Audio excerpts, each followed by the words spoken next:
धन्यवाद पबू पाटील। यानंतर तेलंगणा राज्याचे तरुण तडफदार मुख्यमंत्री आदरणीय श्री माननीय रेवंत रेड्डी साहब, रेवंत रेड्डी साहब, आपका मैं भोकर विधानसभा क्षेत्र चुनाव की ओर से और महाराष्ट्र की ओर से, ये भोकर भूमि की ओर से आपका तहे दिल से मैं स्वागत करता हूं, आपको सलाम करता हूं, आपको विनती करता हूं कि संबोधित करें ये सभा को। आदरणीय रेड्डी साहब।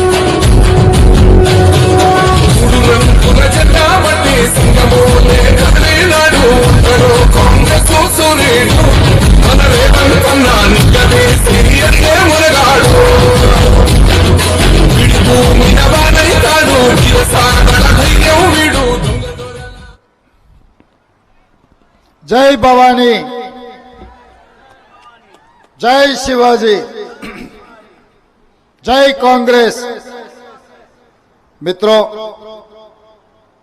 जिला पार्टी अध्यक्ष BR कदम के नेतृत्व में भोकर विधानसभा कांग्रेस पार्टी के अभ्यर्थी पप्पू पाटिल को जिताने के लिए इस एनसीपी नेतागण तेलंगाना से आए हुए मेरा साथी। आता डोळ्यात चुलीचा धूर नाही, सिलेंडरच्या खर्चानं डोळ्यात पाणी नाही, एसटीचा प्रवासही मोफत मिळाला, जगण्याची जणू नवी उमेद मिळाली।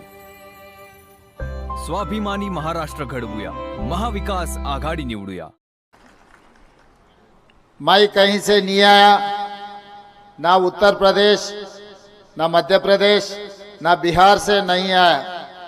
मैं आया हूं आपके पड़ोसी राज्य से, तेलंगाना राज्य के मुख्यमंत्री हूं। जब निजाम की सरकार, उसके बाद आज़ादी मिलने के बाद भी हम लोग मिलजुल के रहे थे, एक ही सरकार में, एक ही जगह में, एक ही तालीम में हम लोग कर रहे थे। मगर जब विभाजन हुआ, आप लोगों को महाराष्ट्र में, कुछ अपने भाई बहनों को कर्नाटक में, बाकी का जो हिस्सा बचा वो तेलंगाना राज्य ने बनाया। इसीलिए मैं ये बात सीधा मैं कहना चाहता हूं, मैं आपके ही परिवार का हूं, मैं आपका ही भाई हूं। यहाँ पर जितने भी हमारे भाई लोग, हमारे बहन लोग हैं, मैं आपका ही परिवार से आया हूं, बगल के राज्य से। इसीलिए मैं आया हूं। ये चुनाव नहीं है, ये चुनाव एक जंग है। इसमें इस जंग में अब गद्दारों को हराने का बहुत जरूरी है। चुनाव आते रहते जाते रहता है, मगर ये चुनाव ऐसे वैसे चुनाव नहीं है। हम लोग किताबों में पढ़ते थे महाराष्ट्र धरती के बारे में, ये वीरों का धरती है। ये वीरों का धरती में हम पढ़ा था किताबों में, छत्रपति शिवाजी महाराज के बारे में हम पढ़े थे। हम पढ़े थे डॉक्टर बाबा साहेब अम्बेडकर जी ने जो संविधान इस देश को दिया हुआ है, डॉक्टर बाबा साहेब अम्बेडकर के बारे में हम किताबों में पढ़े थे। उसके बाद हम सुने थे बाला साहेब ठाकरे के बारे में, शरद पवार जी के बारे में हम लोग सुने थे। मगर आज के तारीख में हम देख रहा है एक एकनाथ शिंदे, वो बाला साहेब ने उनको ऑटो चलाने वाले को मंत्री तक लेकर गए, मगर उन्हें उनके बेटा उद्धव ठाकरे जी को पीठ में चूरा भोंक कर गद्दार कर दे के गुजरात के गुलाम बन गए उन्होंने। और अजित पवार, उनके चाचा शरद पवार ने खुद के बेटी को मंत्री नहीं बनाए, मगर भाई का लड़का, खुद का लड़का समझकर अजित पवार को वो मंत्री, उप मुख्यमंत्री बनाया। मगर वापस में अजित पवार ने क्या किया, चाचा को धोखा देकर पीठ में चूरा भोंक के, वो भी धोखा दे के आज गुलाम बन गए गुजरात के। और तीसरा, इनके बारे में मेरे से ज्यादा जानकारी आप लोगों को है, क्योंकि इनको 2 बार मुख्यमंत्री बनाए, संसद बनाए, विधायक बनाए। उनके फादर को भी महाराष्ट्र के मुख्यमंत्री बनाए। कांग्रेस पार्टी ने गली से लेकर दिल्ली तक जो नौकरी जो कुर्सी देना है, अशोक चौहान साहब को सब कुछ दिया हुआ है कांग्रेस पार्टी और गांधी परिवार ने। उन्हें वापस क्या किया अपने को, गांधी परिवार को, कांग्रेस पार्टी कार्यकर्ताओं को, खासकर ये नांदेड़ पार्लियामेंट क्षेत्र में जितने उनको मदद दिया हुआ है, सबको धोखा देके सबके पीठ में चूरा बो के आज जाके मोदी के सामने गुलामगिरी कर रहा है। मैं पूछना चाहता हूं ये बोकर के जनता से, अगर कहीं बाहर गए आप लोग, आप कहां से आए बोले तो आप बोकर से, या नहीं तो नांदेड़ क्षेत्र से आया बोले तो आपके नेता कौन है, अशोक चौहान, ऐसा कुछ बात आए तो आप सर झुकना पड़ता, क्योंकि ये धोखेबाजों का अड्डा बनाने के लिए कोशिश कर रहे हैं। एकनाथ शिंदे जी ने, अजित पवार ने, अशोक चौहान ने ये महाराष्ट्र राज्य को एक धोखेबाजों का अड्डा बनाने के लिए कोशिश कर रहे हैं। हर केस ऐसे नहीं होने देना, क्योंकि हर मिनट यहाँ से कोई भी कुछ काम है, बच्चों पढ़े लिखने के लिए हैदराबाद खासकर तेलंगाना आते रहता है। मैं उन लोगों से बातचीत करते रहता हूँ, पूछताछ करते रहता हूँ क्या हो रहा है, क्या करना साहब, हमारा इतिहास अलग है, इसके धरती का पुत्र वीरों का धरती है, मगर आज धोखेबाजों का, गद्दारों का अड्डा बनाने के लिए ये लोग कोशिश कर रहे हैं। ये दुखी की बात है। इसीलिए इस क्षेत्र से ये गद्दारों को सबक सिखाना है। यहाँ ये विधानसभा से एक कांग्रेस पार्टी कार्यकर्ता, एक किसान का बेटा, आपके भाई गरीब परिवार से आया, आज इन्हों टक्कर ले रहा है एक अमीर बोले तो कितना पैसे है, कितना धन है, खुद को भी हिसाब किताब पता नहीं है, उतने कमाया वो आदमी आज बोकर से चुनाव जीतने के लिए कोशिश कर रहा है। उनका हिम्मत एक ही है, पैसों का हिम्मत है। अगर चाहे तो शराब पिलाएंगे और पैसे बांटेंगे, इस विधानसभा में चुनाव जीतने के लिए उन्होंने कोशिश कर रहा है। मैं अपने भाई बहनों से एक ही गुजारिश करता हूं, उसका कोई मेहनत की कमाई नहीं है, कोई पसीना निकाल के पैसे नहीं कमाया, जितना भी दिया ले लो, जेब में अगर रहा तो वो भी ले लो,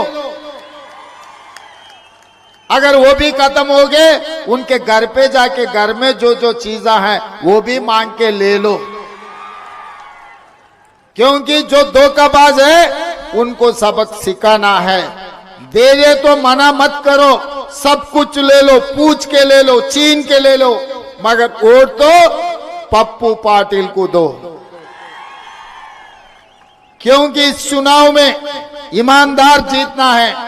अगर ईमानदार नहीं जीते, पैसों का मालिक, धोखेबाजों का मालिक, झूठे बोलने वाला मालिक, हिंदुस्तान में झूठों का अगर कहीं पर कंपटीशन हुए तो झूठ बोलने में मोदी से कोई बड़ा नहीं है। उनका नंबर एक नंबर है, झूठे वालों का नंबर। इसीलिए आज मोदी जी को हराना है, अशोक चौहान जी को फिर आगे राजनीति में वो दिखना भी नहीं।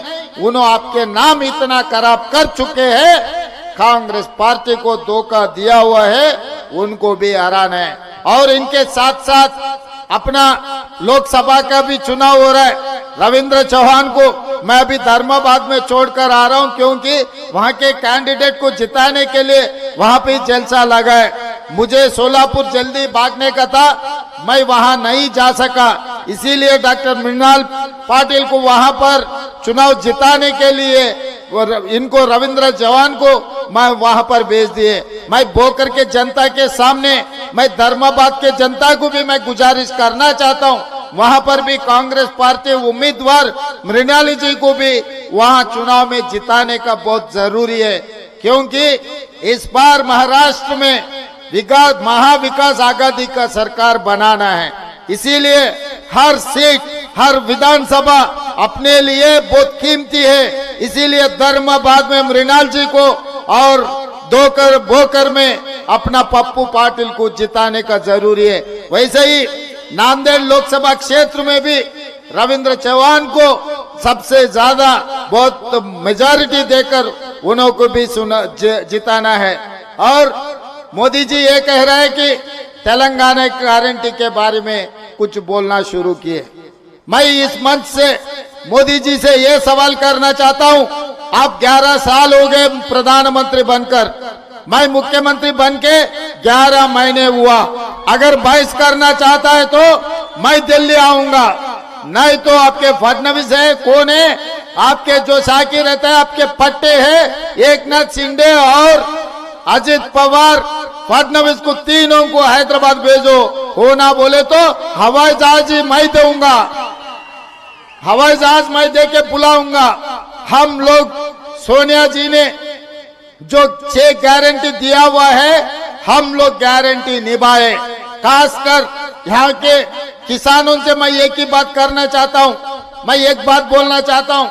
हम सरकार बनने के बाद चुनाव के समय पर 2 लाख रुपए किसानों को कर्जा माफी के बारे में हम गारंटी दिया हुआ है। वो गारंटी हम तेलंगाना में 25 दिन में 18,000 करोड़ रुपए 22-23 लाख किसानों परिवारों को हम 18,000 करोड़ रुपए कर्जा माफी किए, उनके बैंक खाता में आज डाला। इसीलिए महाराष्ट्र में, इस राज्य में सबसे ज्यादा किसानों का आत्महत्या हुई। हिंदुस्तान में सबसे ज्यादा 20,000 लोग किसानों ने यहाँ पर खुदकुशी किए। इसीलिए कांग्रेस पार्टी ने ये गारंटी दिया हुआ है किसानों को, 3 लाख कर्जा माफी करने का किसानों को वादा किए। जैसा हम लोग तेलंगाना में 2 लाख रुपए कर्जा माफी किए, महाराष्ट्र में इस राज्य में भी किसानों को 3 लाख कर्जा माफी करने का जिम्मेदारी महाविकास आघाड़ी उठाने वाले हैं। और इसके अलावा नौकरी के बारे में मोदी जी ने 2014 में ये बात कहा, हर साल 2 करोड़ नौकरी देने के लिए। 11 साल हो गए मोदी जी प्रधानमंत्री बनकर, 11 साल में 22 करोड़ नौकरी देने का था। मगर पिछले साल मैं लोकसभा में था, मैं सवाल पूछे तो वो जवाब दिए 7 लाख लोगों को नौकरी दिए। मतलब 1% भी नहीं दिया हुआ है मोदी जी ने किसी बेरोजगार युवता को। मगर तेलंगाना राज्य में 10 महीने में 50,000 सरकार नौकरी मैं दिया हुआ हूँ। अगर मोदी जी आपको कोई शक है तो आपके आदमी लोगों को हैदराबाद भेजो, एलबी स्टेडियम में 50,000 लोगों को मैं खड़ा करता हूँ, पूरा गिन लो। अगर एक भी कम पड़ा मैं माफी मांगता हूँ, नहीं तो आपके लोग वहीं पर तेलंगाना जनता को माफी बोलकर निकलना है। इसीलिए हम सरकार नौकरी 10 महीने में 50,000 दे चुका है तेलंगाना में। इसके अलावा गरीब परिवारों को 200 यूनिट बिजली हम तेलंगाना में मुफ्त में दे रहा है।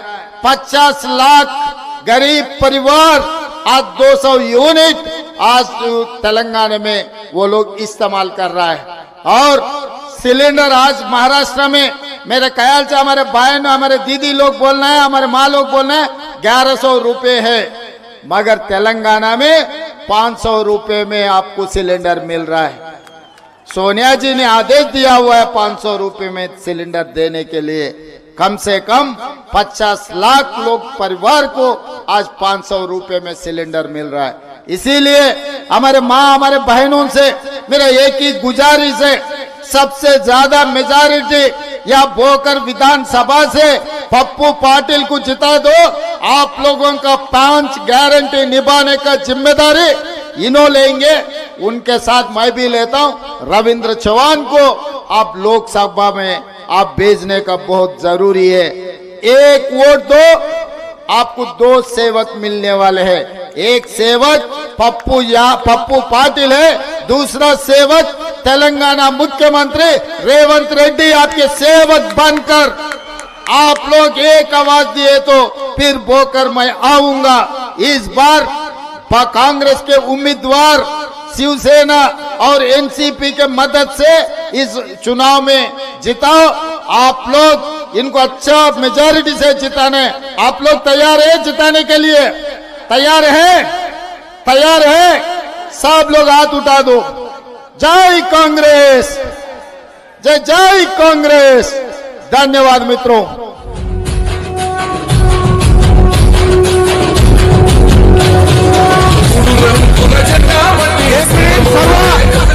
आवाज बंद करा स्पीकर। एक मिनिट। तालुका काँग्रेस कमिटीच्या स्थानिक नेतृत्वावर विश्वास ठेवून येथे काही जाहीर प्रवेश होत आहेत माननीय मुख्यमंत्री साहेबांच्या हस्ते। तरी मी ज्या ना उत्तर प्रदेश, ना मध्य प्रदेश, ना बिहार से नहीं आया। मैं आया हूं आपके पड़ोसी राज्य से, तेलंगाना राज्य के मुख्यमंत्री हूं। जब निजाम की सरकार, उसके बाद आजादी मिलने के बाद भी हम लोग मिलजुल के रहे थे। एक ही सरकार में, एक ही जगह में, एक ही तालीम में हम लोग कर रहे थे। मगर जब विभाजन हुआ, आप लोगों को महाराष्ट्र में, कुछ अपने भाई बहनों को कर्नाटक में, बाकी का जो हिस्सा बचा वो तेलंगाना राज्य ने बनाया। इसीलिए मैं ये बात सीधा मैं कहना चाहता हूं, मैं आपके ही परिवार का हूं, मैं आपका ही भाई हूं। यहाँ पर जितने भी हमारे भाई लोग, हमारे बहन लोग हैं, मैं आपका ही परिवार से आया हूं, बगल के राज्य से। इसीलिए मैं आया हूं।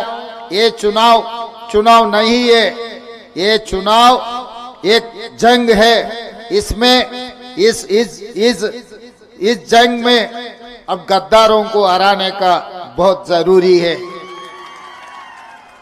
चुनाव आते रहते जाते रहता है, मगर ये चुनाव ऐसे वैसे चुनाव नहीं है। हम लोग किताबों में पढ़ते थे महाराष्ट्र धरती के बारे में, ये वीरों का धरती है। ये वीरों का धरती में हम पढ़ा था किताबों में, छत्रपति शिवाजी महाराज के बारे में हम पढ़े थे। हम पढ़े थे डॉक्टर बाबा साहेब अम्बेडकर जी ने जो संविधान इस देश को दिया हुआ है, डॉक्टर बाबा साहेब अम्बेडकर के बारे में हम किताबों में पढ़े थे। उसके बाद हम सुने थे बाला साहेब ठाकरे के बारे में, शरद पवार जी के बारे में हम लोग सुने थे। मगर आज के तारीख में हम देख रहा है एक नाथ शिंदे, वो बाला साहेब ने उनको ऑटो चलाने वाले को मंत्री तक लेकर गए, मगर उन्हें उनके बेटा उद्धव ठाकरे जी को पीठ में चूरा भोग कर गद्दार कर दे के गुजरात के गुलाम बन गए उन्होंने। और अजित पवार, उनके चाचा शरद पवार ने खुद के बेटी को मंत्री नहीं बनाए, मगर भाई का लड़का, खुद का लड़का समझकर अजित पवार को वो मंत्री, उप मुख्यमंत्री बनाया।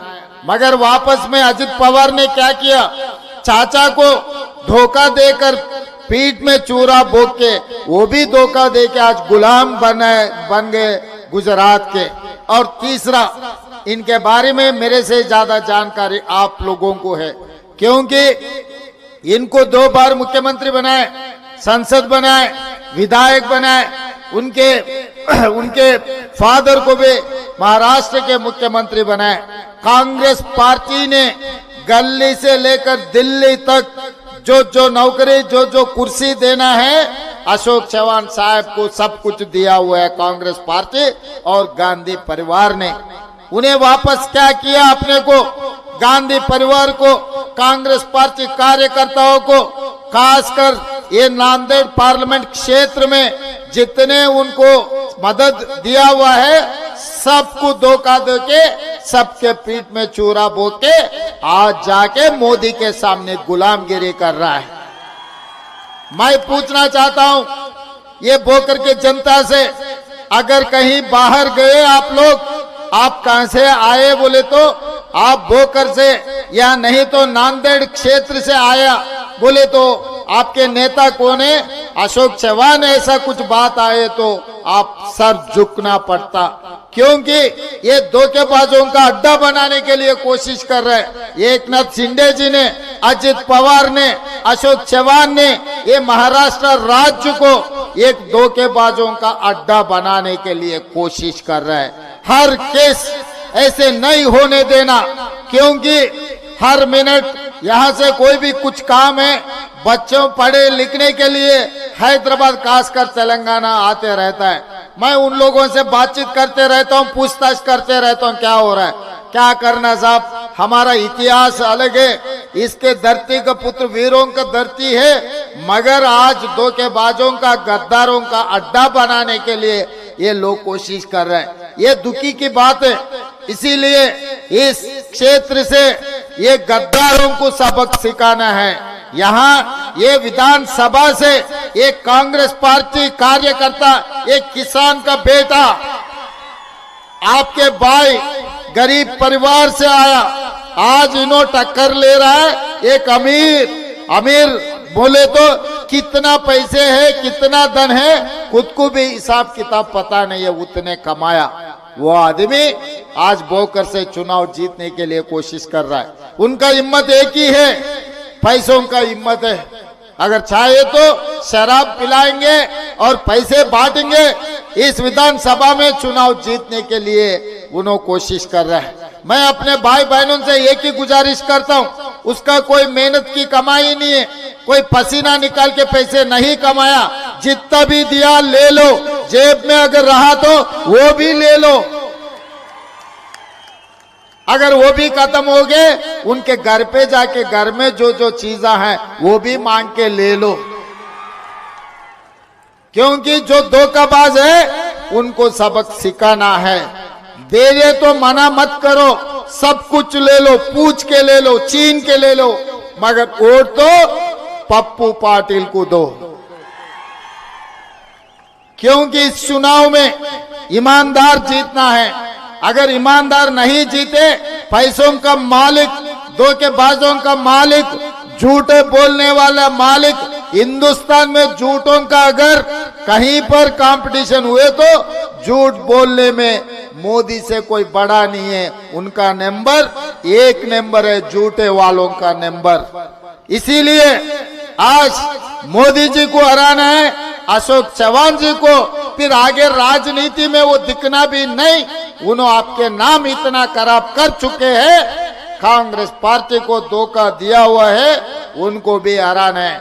और इनके साथ साथ अपना लोकसभा का भी चुनाव हो रहा है। रविंद्र चौहान को मैं अभी धर्माबाद में छोड़कर आ रहा हूं, क्योंकि वहां के कैंडिडेट को जिताने के लिए वहां पे जलसा लगा है। मुझे सोलापुर जल्दी भागने का था, मैं वहां नहीं जा सका, इसीलिए डॉक्टर मृणाल पाटिल को वहां पर चुनाव जिताने के लिए इनको रविंद्र चौहान को मैं वहां पर भेज दिए। मैं बोकर के जनता के सामने, मैं धर्माबाद के जनता को भी मैं गुजारिश करना चाहता हूं, वहां पर भी कांग्रेस पार्टी उम्मीदवार मृणाली जी को भी वहां चुनाव में जिताने का बहुत जरूरी है, क्योंकि इस बार महाराष्ट्र में महाविकास आघाड़ी का सरकार बनाना है। इसीलिए हर सीट, हर विधानसभा अपने लिए बहुत कीमती है। इसीलिए धर्माबाद में मृणाल जी को और बोकर में अपना पप्पू पाटिल को जिताने का जरूरी है। वैसे ही नांदेड़ लोकसभा क्षेत्र में भी रविंद्र चौहान को सबसे ज्यादा बहुत मेजॉरिटी देकर उन्हों को भी जिताना है। और मोदी जी ये कह रहे हैं कि तेलंगाना गारंटी के बारे में कुछ बोलना शुरू किए।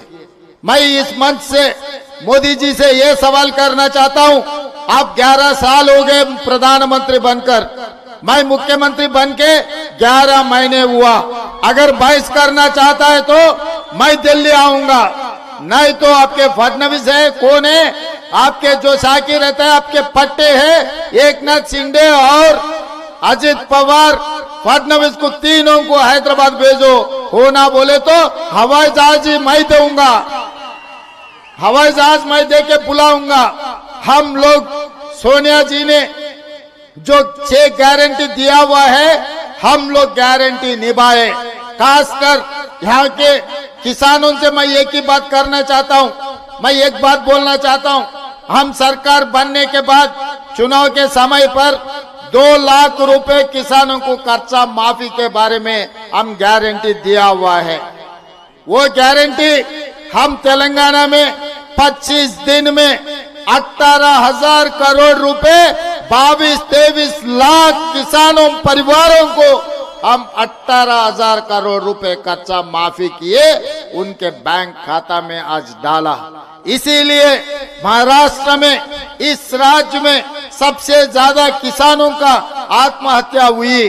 हिंदुस्तान में सबसे ज्यादा 20,000 लोग किसानों ने यहाँ पर खुदकुशी किए। इसीलिए कांग्रेस पार्टी ने मजहब की बुनियाद पर मुल्क के 3 हिस्से करके हमें बहला रहे हैं। मजहब में बांटना अंग्रेजों की राजनीति, जोड़कर रखना हमारी।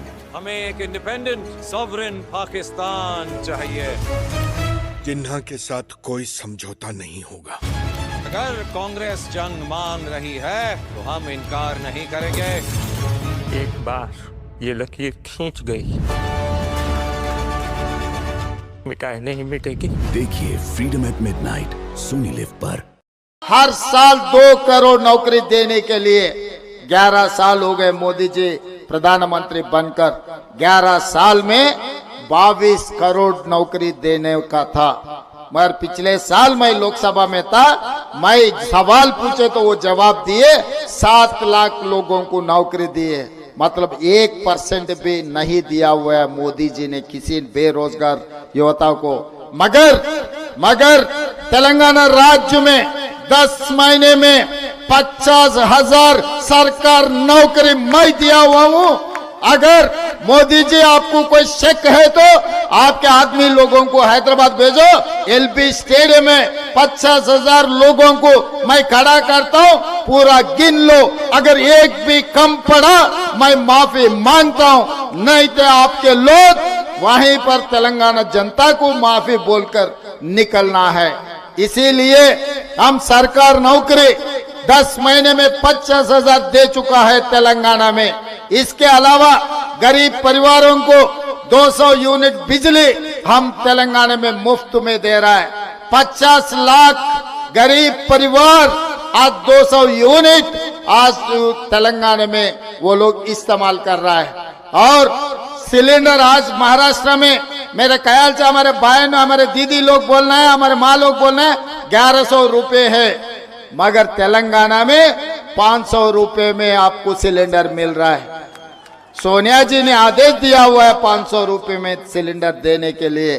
कम से कम 50 लाख लोग परिवार को आज 500 रुपए में सिलेंडर मिल रहा है। इसीलिए हमारे माँ, हमारे बहनों से मेरा एक ही गुजारिश है, सबसे ज्यादा मेजॉरिटी या भोकर विधानसभा से पप्पू पाटिल को जिता दो।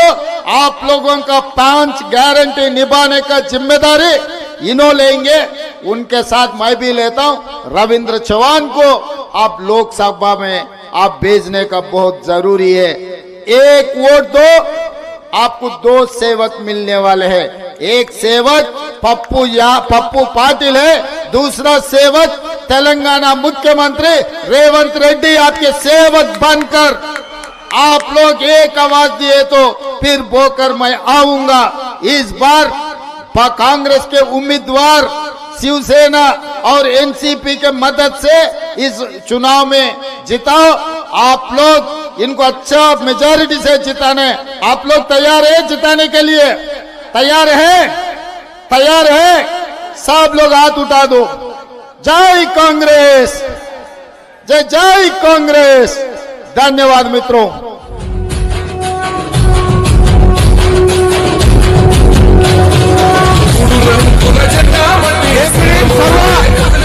आवाज बंद करा स्पीकर। 1 मिनिट। तालुका काँग्रेस कमिटीच्या स्थानिक नेतृत्वावर विश्वास ठेवून येथे काही जाहीर प्रवेश होत आहेत माननीय मुख्यमंत्री साहेबांच्या हस्ते। तरी मी ज्या व्यक्तींची नाव घेतो त्यांनी व्यासपीठावर यावा। एले हिरे साहेब, आंबेडकरी चळवळीचे पत्रकार सुनील कांबळे भोकर, तालुका वंचित आघाडी बहुजन समाज आघाडीचे तालुका अध्यक्ष शाबीर शेख, वंचित बहुजन आघाडी तालुका उपाध्यक्ष शाबीर शेख, तालुका संघटक वंचित बहुजन आघाडी माणिकराव जाधव, सम्यक चौदंते, सचिन शिवाजीराव पांचाळ, संदीपराव लोमटे, शहराध्यक्ष आरपी आठवले गट, सखाराम वाघमारे, जिल्हाध्यक्ष अण्णाभाऊ साठे क्रांती सेना, बालाजीराव टिकेकर लोकस्वराज्य, केवाय कांबळे यांचा येथे प्रमुख पाहुण्यांच्या उपस्थितीमध्ये प्रवेश झालेला आहे काँग्रेस पक्षात. सर्व मतदार बंधू भगिनींचे मनापासून सारा जय हिंद, जय महाराष्ट्र. भारत माता की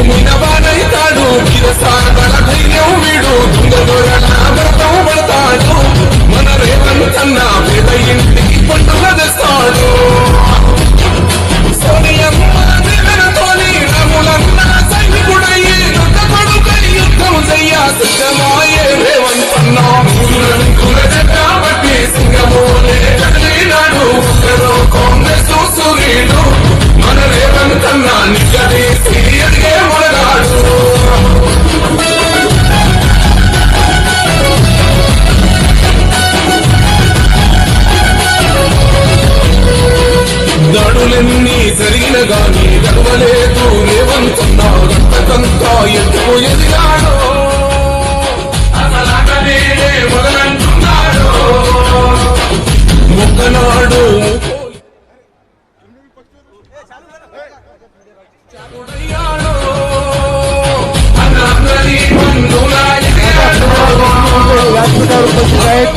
राजा खंडेराव देशमुख.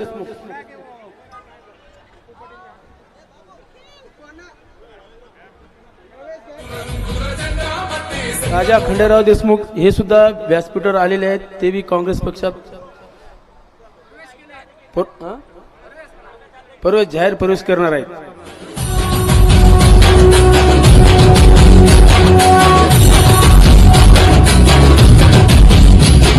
రోగమంటూ లేని వాడు అందరినీ కలిపేటోడు ఆనాటి రోజులు తెస్తాడు. काँग्रेस पक्षात मध्ये प्रवेश केलेले येले हिरे साहेब, सुनील कांबळे साहेब, वंचित बहुजन आघाडी, शाबीर शेख, वंचित बहुजन आघाडी उपाध्यक्ष, शाबीर शेख संघटक, माणिक जाधव समन्वयक चौदंते, सचिन शिवाजीराव पांचाळ, शाहीनाथ लोमटे शहराध्यक्ष आरपीआय गट, सखाराम वाघमारे जिल्हाध्यक्ष, अण्णाभाऊ साठे क्रांती सेना